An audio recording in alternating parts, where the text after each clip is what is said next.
अगर आपने Kalu horror story part 1 नहीं देखा तो जाके देख लीजिए, नहीं तो आपको ये स्टोरी समझ नहीं आएगी। पिछले एपिसोड में हम देखते हैं जेन को पता चल चुका था, उसने कल रात जो देखा वो कोई सपना नहीं था। उसके पापा उससे कुछ छुपा रहे हैं। जेन के पापा कहते हैं, बेटा तुम घर के अंदर चले जाओ, बाहर खतरा है। जेन घर के अंदर चला जाता है। जेन के पापा भी घर के अंदर चले जाते हैं। अब कोई नहीं बचने वाला। काली परछाई जेन के घर आ चुकी है। अब देखते हैं आगे की कहानी। घर के अंदर आने के बाद जेन अपने कमरे में चला जाता है।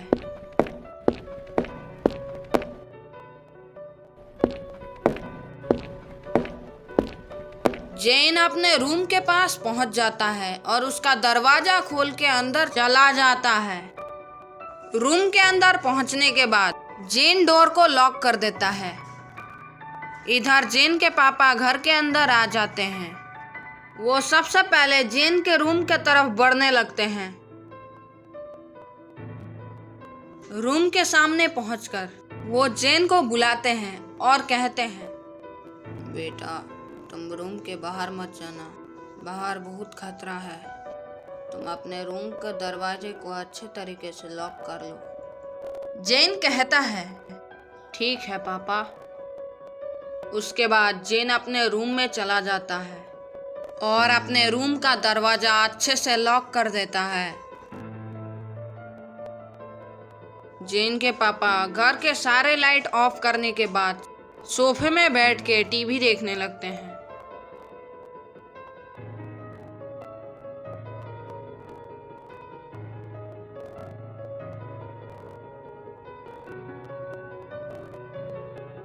तभी डोरबेल बजने लगता है। वो खड़े हो जाते हैं और दरवाजे के तरफ बढ़ने लगते हैं। दरवाजे पे कोई नहीं था। उन्हें लगता है कि कोई उनके साथ मजाक कर रहा है। वो वापस टीवी देखने लगते हैं।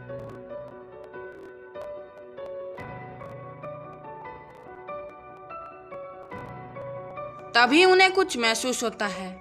उन्हें ऐसा लगता है कि उनके पीछे कोई है। घर की लाइट ऑन ऑफ होने लगती है। जेन के पापा डर जाते हैं और इधर उधर देखने लगते हैं। इधर जेन भी इन सब से डर जाता है। तभी उसे अपने पापा की आवाज सुनाई देती है, बेटा मेरी मदद करो, मुझे बचाओ बेटा, बचाओ बेटा बचाओ। जेन दरवाजे की तरफ बढ़ने लगता है, पर तभी उसे ऐसा महसूस होता है उसके पीछे कोई है। वो पीछे मुड़ के देखता है और डर जाता है। वो जोर जोर से पापा पापा चिल्लाता है, पर उसकी कोई नहीं सुनता। काली परछाई से जेन बहुत डर जाता है और वहां से भागने लगता है। वो दरवाजे को खोलने की कोशिश करता है, पर दरवाजा बाहर से लॉक होता है। जेन दरवाजा खोल नहीं पाता और तभी काली परछाई उसके ऊपर हमला कर देती है। जेन एक टीवी के ऊपर जाके गिरता है और वहीं पे दम तोड़ देता है। जेन की आवाज सुनने के बाद जेन के पापा उसके कमरे की तरफ बढ़ने लगते हैं, पर काली परछाई उनके सामने आ जाती है और उनके ऊपर हमला कर देती है। वो बहुत ज्यादा दूर जाके गिरते हैं और उनका गर्दन वॉल में फंस जाता है। काली परछाई उनके घर से चली जाती है। उसी रात बाप बेटे की दर्दनाक तरीके से मौत हो जाती है। तो दोस्तों, अगर आपको यह वीडियो पसंद आई तो लाइक कीजिए, अपने दोस्तों के साथ शेयर कीजिए और सब्सक्राइब कीजिए। मैं मिलता हूँ आप लोगों से अगली वीडियो में।